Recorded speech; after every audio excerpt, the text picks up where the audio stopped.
Buenas tardes, bueno, buenas noches, ¿no? Porque ya está oscuro ya. Bueno, bienvenidos, muchas gracias por vuestra asistencia. Estoy muy contento de volver a veros. Y seguiremos aquí reflexionando sobre los temas de la sabiduría antigua. Bueno, ya sabéis que a mí siempre me gusta empezar las charlas siguiendo los pasos, aunque sea muy de lejos, de los grandes maestros. Buda, del maestro de maestros del Cristo, del maestro tibetano, de Vicente Bertrán, que siempre nos decían que ellos daban sus enseñanzas y que cada uno, desde su corazón, desde su interior, aceptara lo que le fuera bien y luego lo pusiera en práctica. Quien tenga oídos para ver, que vea. Aquí hay plena libertad. Y en esta charla de hoy es más importante todavía empezarlo así, porque hoy vamos a hablar de libertad. Y este es un tema muy complicado. Muy complicado porque todo el mundo tiene sus ideas sobre la libertad y cuando empezamos a centrar, salen los prejuicios y decir yo no estoy de acuerdo o yo sí estoy de acuerdo, pero bueno, que cada uno piense lo que quiera. Porque la fecha de hoy es casualidad o no existen las casualidades de que sea precisamente hoy. Estamos en un momento en que los derechos humanos, los valores están en entredicho, no aquí en España, sino en todo el mundo. Precisamente hace una semana que hemos celebrado el Día Mundial de los Derechos Humanos, porque el día 10 de diciembre de 1948, o sea, hace exactamente 68 años, se hizo la Declaración de los Derechos Humanos. Solamente la declaración, su aplicación ya es otro asunto. Y si leéis los derechos humanos, ya de entrada habla de la dignidad del todo ser humano. Es decir, el respeto, la consideración que hemos de tener hacia todos los seres humanos. Y esto está ligado con la conciencia de todo ser humano. Yo no sé, a lo largo de los derechos humanos, se podía ver, se podía contar, las veces que habla de libertad de todo ser humano. Hoy hablaremos de conciencia, hablaremos de libertad, y también habla los derechos humanos del deber de todo ser humano a la fraternidad, es decir, de la responsabilidad. Estos tres conceptos van unidos, van muy relacionados los unos con los otros. Porque, en el fondo, estamos respondiendo a las tres preguntas básicas de quiénes somos, es decir, nuestra conciencia, de dónde venimos, es decir, el origen de nuestra libertad, y hacia dónde vamos, el sentido del deber, el sentido de responsabilidad. Esa es la respuesta, la comprensión de estas tres preguntas nos llevará a una vida más llena, más feliz, más completa, a saber qué es lo que estamos, quiénes somos y qué es lo que estamos haciendo en este triste o desgraciado planeta. ¿Nos animamos a seguir? ¿Somos valientes? Adelante. Empezaremos por tocar el tema de la conciencia. Todos sabemos lo que es la conciencia. Todos sabemos que en el momento de ir a dormir perdemos la conciencia y que al levantarnos, al despertarnos al día siguiente, despertamos y recuperamos nuestra conciencia, nuestra percepción, nuestra sensibilidad del mundo que nos rodea. Cuando nos anestesian, perdemos la conciencia, volvemos inconscientes, no conscientes. Cuando salimos de la anestesia, volvemos a recuperar la conciencia. Si ahora nosotros somos conscientes de que estamos aquí, que hay esas paredes, esos cuadros, estas sillas, estamos todos aquí, es porque existe luz. Si aquí apagáramos todas las luces, no seríamos conscientes de esta mesa, de estas sillas. Por lo tanto, la conciencia y la luz van ligadas. la percepción, la visión. ¿Cómo se originó, en líneas generales, la consciencia? ¿Cómo apareció el mandato divino de hágase la luz en el origen de los tiempos, en el Big Bang? Nos dicen que el Logos, una vida, la vida una, el propósito, el Dios Padre, se diferenció en el Dios Madre, la materia, la madre de todo, la naturaleza, y la trajo hacia sí para expresar su naturaleza.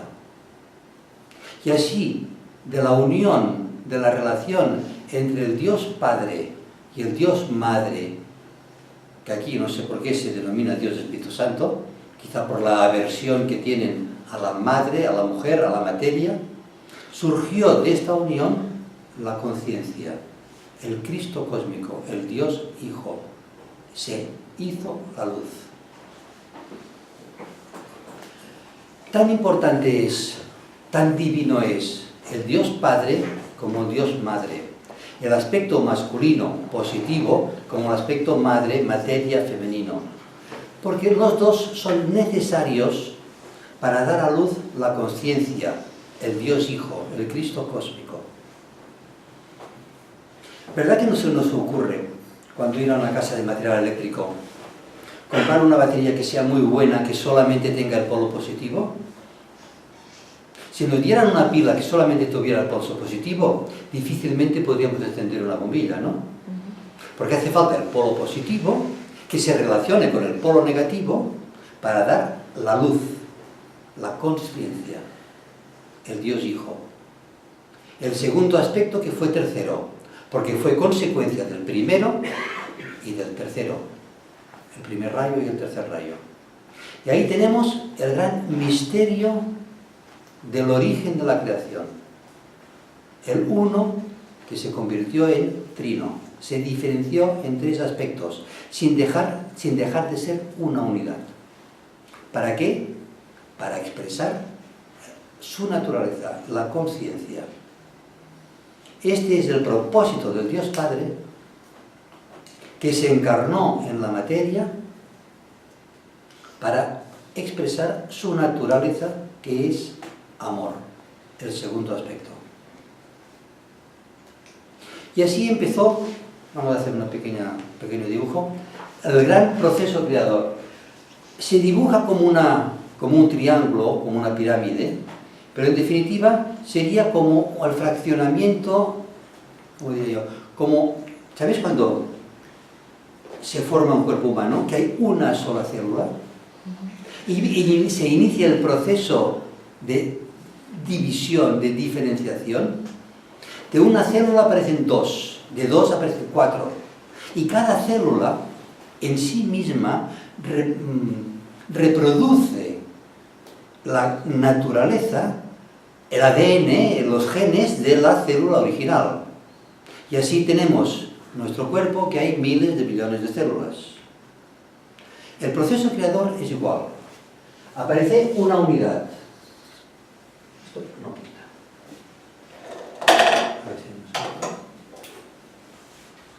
Una unidad. Esta unidad se diferencia en tres aspectos. Dios Padre, la vida, el propósito, la voluntad. Dios Espíritu Santo, Dios Madre, Dios Materia. Y por la interrelación entre los dos aparece la luz, la conciencia, el Cristo cósmico, el Dios Hijo. De el uno que se convirtió en tres, pues claro, pongo uno y tres, pero en definitiva los tres serían los tres dentro del uno. Aparece, el 3 se convirtió en 7. Los 7 rayos, los 7 espíritus ante el trono, los 7 logos planetarios, están dentro del todo. Y aquí tenemos la gran pirámide de la manifestación. ¿Qué podríamos indicar como lo más pequeño de la manifestación? Pues un átomo. Y este átomo refleja, y eso la física cuántica nos lo dice, porque es la teoría de los fractales, Cada fracción del todo refleja exactamente en sí mismo la totalidad. Aquí tenemos el aspecto vida, el aspecto conciencia y el aspecto materia. No es difícil de comprender cómo un átomo es una vida encarnada en el átomo para adquirir conciencia. La vida se manifiesta, se personifica en cada fracción del universo para expresar su cualidad, su naturaleza. Y esta cualidad, esta naturaleza es conciencia, es el alma, es el amor. En esta Trinidad tenemos el aspecto Padre o Espíritu, el aspecto Madre o Materia, la personalidad, y el aspecto conciencia, el alma. Un átomo tiene un espíritu, fracción del espíritu de la vida una, tiene una materia, es el átomo, y tiene una conciencia, que es una fracción del alma, lo que se denomina el alma una. Esto es conciencia en general. Pero vamos a centrar el tema en la conciencia humana. Este proceso diferenciador hacia abajo, el uno que se convierte en los muchos, se le llama el proceso involutivo. Y la conciencia, cuando asciende de lo más profundo hacia la unidad, se le denomina el proceso evolutivo. Que en el fondo ambos procesos forman parte de la evolución. Vamos a centrarnos en la conciencia humana, lo que se denomina el sentido del yo, la autoconciencia. Porque en el origen, las mónadas, los espíritus, tienen conciencia divina, pero no tienen conciencia de sí mismos, conciencia del yo. El ser humano hemos perdido la conciencia divina y tenemos la conciencia de nosotros mismos, del yo. El yo que se relaciona con lo que no es el yo y se denomina el no yo. Y esta relación entre el yo y el no yo es conciencia. ¿Vale? El ser humano que estaría en el sendero evolutivo, pues, a medio camino. Nosotros, como mónadas, como espíritus, procedemos del tercer reino, del reino animal. La conciencia del reino animal es una conciencia instintiva. Cuando nosotros hemos atravesado el portal de entrada al reino humano, hemos pasado de una conciencia instintiva a una conciencia intelectiva. Tenemos algo que los animales no tienen. Se denomina el principio mental. Los animales más evolucionados, los animales domésticos, tienen una chispa, una especie de una base que servirá para que cuando entren en el reino humano, es decir, reciban lo que denominamos la iniciación de la individualización, tengan el principio mental. En la mitología griega, Prometeo robó del Olimpo el fuego de los dioses para entregárselo al ser humano. Este fuego de los dioses es el principio mental. Y luego fue encadenado, porque el Prometeo encadenado es el ángel solar, aquella conciencia procedente del corazón del sol, que es nuestro yo, nuestra alma. ¿Cómo se explica en el Antiguo Testamento esta entrada en el reino humano? Que se explica como la salida del paraíso. Simplemente, Adán, que simboliza antes de la individualización, el ser humano antes de ser individualizado, come la manzana, el fruto del árbol del bien y del mal. Comer el fruto del árbol del bien y del mal significa poseer el principio mental, que nos permite discriminar, diferenciar, separar, analizar y luego decidir. Esto es una característica propia del ser humano. Los animales no tienen esta capacidad discernitiva entre el bien y el mal. Cuando un animal tiene hambre, se le pone un plato de comida y come, sí o sí. ¿No? Un ser humano puede decidir comer o no comer. Es su decisión. Porque ese principio mental nos hace libres. Es nuestra autoconciencia, conciencia del yo. ¿Qué es este Prometeo encadenado, este ángel solar que es nuestra alma? El ángel de la espada flamígera que nos saca del paraíso. ¿Quién nos da el fruto del árbol prohibido? La serpiente. La serpiente simboliza la materia. Es la materia, el estar aquí, en este plano físico, que nosotros podemos tener la autoconsciencia. Un medium en trance pierde la autoconsciencia. Pierde lo más esencial del ser humano. Se duerme. Esta autoconciencia es la que nos da la manzana, el fruto del árbol del bien y del mal, que es la sabiduría. ¿Cómo se expresa en el Antiguo Testamento la autoconciencia? Que Adán y Eva se reconocieron a sí mismos como que estaban desnudos. Un animal frente a un espejo no tiene ningún sentimiento de vergüenza por estar desnudo, porque no tiene sentido del yo, no tiene autoconciencia.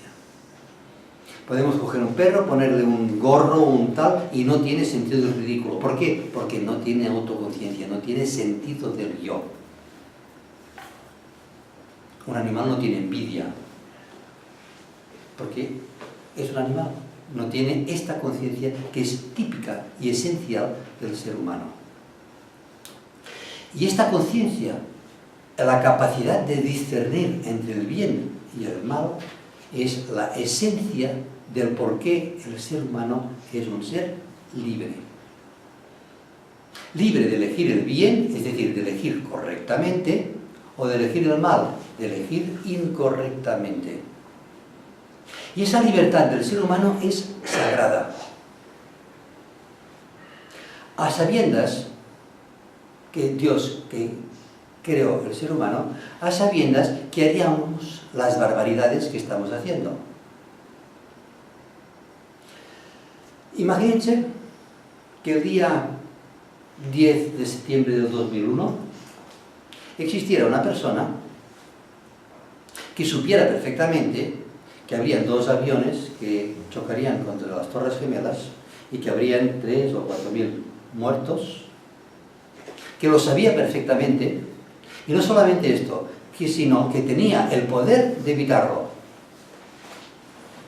Y si esta persona existiera, cualquier tribunal la condenaría por complicidad en un acto terrorista. Bueno, pero esta persona existe. Esta persona es Dios, esta persona son los maestros. Y no evitaron. ¿Por qué? Porque respetan la libertad del ser humano. ¿Por qué esta libertad? Porque es necesaria esta libertad para que los seres humanos podamos expresar el propósito divino. Es decir, el propósito por el cual Dios mismo encarnó en la materia. El amor, la naturaleza divina. Un hombre o un ser humano puede obligar a su esposa a que le prepare el desayuno, le prepare la comida, le haga la cama y se meta en la cama con él. Le puede obligar a lo que sea. Lo único que no puede obligar a su mujer es a amar. Nadie puede obligar a nadie a amar. El amor divino, no el amor sentimiento, sino el verdadero amor, el amor incondicional, solamente puede expresarse dentro de un marco de libertad. Hay un ejemplo, una comparación que he dicho en otras charlas, que es al amor se le denomina la ley de atracción magnética. Imagínense que hay un profesor que viene por la puerta y dice, hoy una clase magistral y vamos a saber lo que es la ley, el magnetismo, la ley de atracción magnética. Y pone encima de la mesa un imán. Los alumnos, muy atentos, muy conscientes, porque la autoconsciencia se desarrolla por la atención, muy atentos, observarán el imán y dirán, ¿y qué? ¿Dónde está la ley de atracción magnética? ¿Dónde está lo que es el amor? ¿Qué hará el profesor? Cogerá el imán y lo irá separando en trocitos. El uno lo irá diferenciando. Lo homogéneo se convertirá en heterogéneo sin dejar de ser uno. Y tenemos encima de la mesa un montón de pequeños imanes. Cada imán es una fracción del gran imán, y me refiero a imán, a una cosa que atrae de hierro, no nada que ver con los musulmanes, por favor. Cada imán representa en sí mismo lo que era el imán. Tendría su polo positivo y su polo negativo. Exactamente igual que el imán único, uno, del cual forman parte. Si estos pequeños imanes los pega en la mesa, ¿cómo vamos a experimentar que se atraen o se repelen? Porque es la ley de polaridad, la atracción o la repulsión. Es la libertad del ser humano de elegir un camino, el mal o el bien. El bien y el mal está en nuestra conciencia. Dentro de la divinidad, todo forma parte del propósito divino. El problema del mal, de que Dios hace las cosas mal, no. Dios no hace las cosas mal. Es desde nuestro punto de vista que elegimos entre el bien o el mal, entre el camino evolutivo o el camino involutivo. Es decir, la ley de repulsión, que los imanes se separan, o la ley de atracción, el amor, que los imanes se juntan. Pero para poder experimentar esta atracción-repulsión, hace falta que los imanes estén sueltos encima de la mesa. Si los imanes, como decía, están pegados encima de la mesa, no podemos experimentar lo que es la atracción o lo que es la repulsión. Por tanto, el principio de libertad es indispensable. Aunque, si nosotros, pequeños imanes, elegimos el mal, es decir, la repulsión, vamos en contra de la expresión de la unidad. Cristo dijo, o estáis conmigo o estáis contra mí. O estáis conmigo, expresamos la conciencia del alma, la conciencia del amor, la ley de atracción, o estáis contra mí, la ley de repulsión. Quien no recoge ley de atracción, desparrama ley de repulsión. ¿Vais siguiendo el concepto? La conciencia del ser humano es esencialmente libre para poder expresar el amor o el odio. Pero el propósito del Logos, el propósito de Dios, es expresar el amor. Por lo tanto, estas pequeñas fracciones del Logos de Dios que somos nosotros, tenemos el deber, tenemos la responsabilidad de expresar nuestra naturaleza divina, el amor. Y aquí viene el tercer factor del que hoy es importante que reflexionemos.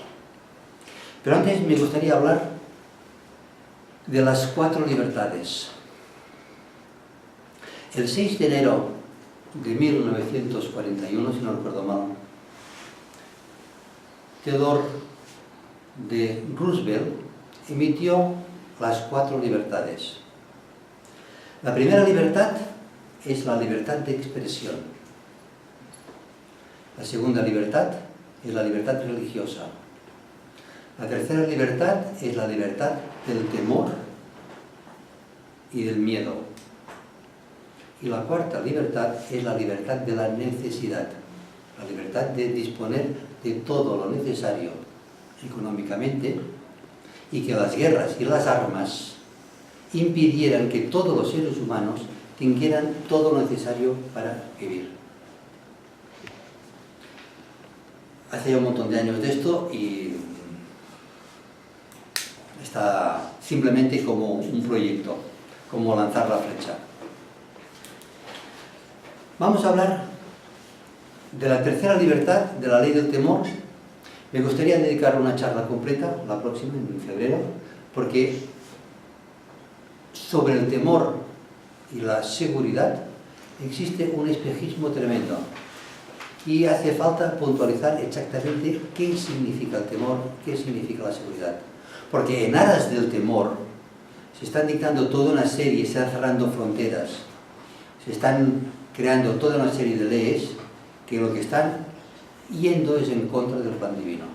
La expresión del amor, la expresión de la unidad. Sobre el tema de la unidad también haría falta hablar, porque hay mucha confusión al respecto. Pero vemos, ahora me gustaría hablar sobre la cuarta libertad, la libertad de la necesidad económica. Porque en este momento el problema económico que tenemos, ya no solamente de los refugiados, de las personas, los seres humanos que lo han perdido todo, sino de la pobreza que a lo largo y ancho del planeta, gracias a la crisis económica, se está produciendo una gran necesidad que va en contra de la libertad esencial de todo ser humano de tener lo necesario para la vida. ¿Qué es la vida? ¿Os habéis preguntado qué es la vida? La vida es la manifestación o la relación correcta entre el alma y su manifestación en los tres planos de la personalidad, lo que denominamos la forma. Nosotros no somos unos seres que estamos flotando por el espacio. Nosotros tenemos un alma. Seamos rigurosos. Nosotros no tenemos un alma. Nosotros somos un alma. No tenemos un cuerpo. No somos un cuerpo que tiene un alma. Somos una alma que tiene un cuerpo. Y ese cuerpo, esa personalidad, tiene sus necesidades. Como cuerpo tiene sus necesidades físicas, del dinero, salud, una casa, ropa de abrigo. Como ser humano tenemos un cuerpo emocional y tenemos nuestras necesidades psicológicas, lo que se denomina el amor, la felicidad, la paz, la tranquilidad.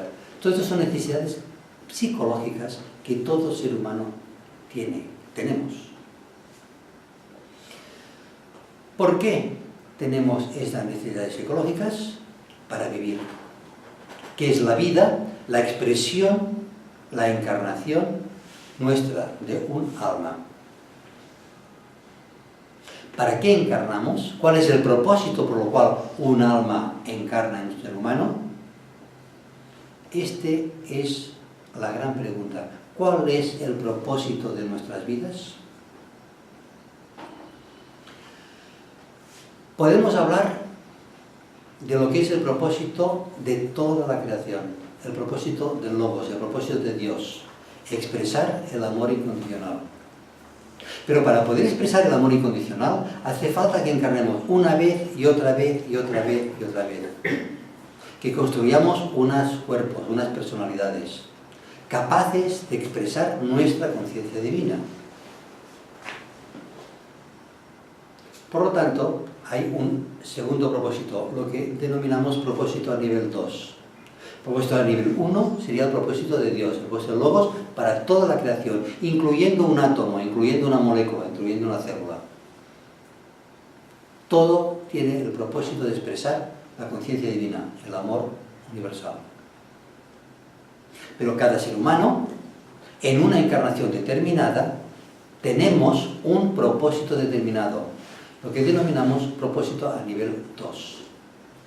Y este propósito a nivel 2 es distinto para cada alma, para cada uno de nosotros.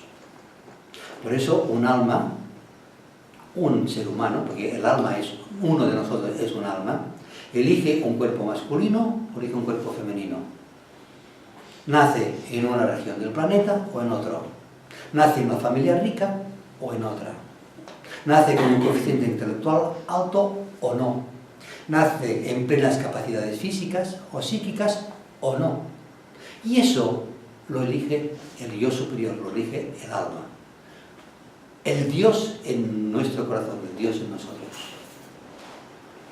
Y elige todas estas circunstancias para expresar el propósito a nivel 2. Es decir, lo que nosotros debemos realizar en una encarnación concreta. Luego tenemos el propósito a nivel 3. Es decir, dentro de todo el propósito del alma para toda nuestra vida, nosotros aquí y ahora tenemos una fracción de este propósito. Es decir, el propósito a nivel 2, el propósito del alma para toda la encarnación, es una fracción del propósito del Logos, como el alma es una fracción del alma una, del alma, de la conciencia del Logos. Y aquí y ahora tenemos un deber, un propósito, algo que debemos cumplir, que es una fracción de todo el propósito de nuestra vida. Pongo un ejemplo. Por ejemplo, cuando nos despertamos por la mañana, tenemos una idea de lo que aquel día para nosotros vamos a realizar. Haremos esto y esto y esto y esto. Este es el propósito para todo el día. A lo largo del día, en cada instante del día, vamos a cumplir una pequeña fracción de este propósito. Es el propósito a nivel 3. Cuando nos acostamos, nosotros sabemos que aquel día nos habíamos propuesto esto y esto y esto. Y en realidad lo que hemos hecho es esto o no. Cuando nosotros nos vayamos de esta encarnación, nosotros tendremos en nuestra mente toda nuestra vida. Y simultáneamente tendremos el propósito de nuestra alma, de nuestro yo superior, para aquella encarnación, para aquella vida. Y no nos juzgarán, sino que seremos nosotros mismos que compararemos una realidad con otra. Y lo que queda por hacer será el trabajo para el día siguiente, para la próxima encarnación. ¿Qué relación tiene esto con la ley de la subsistencia, con el cubrir nuestras necesidades? Hay una ley que dice que todo lo necesario para expresar el plan divino, es decir,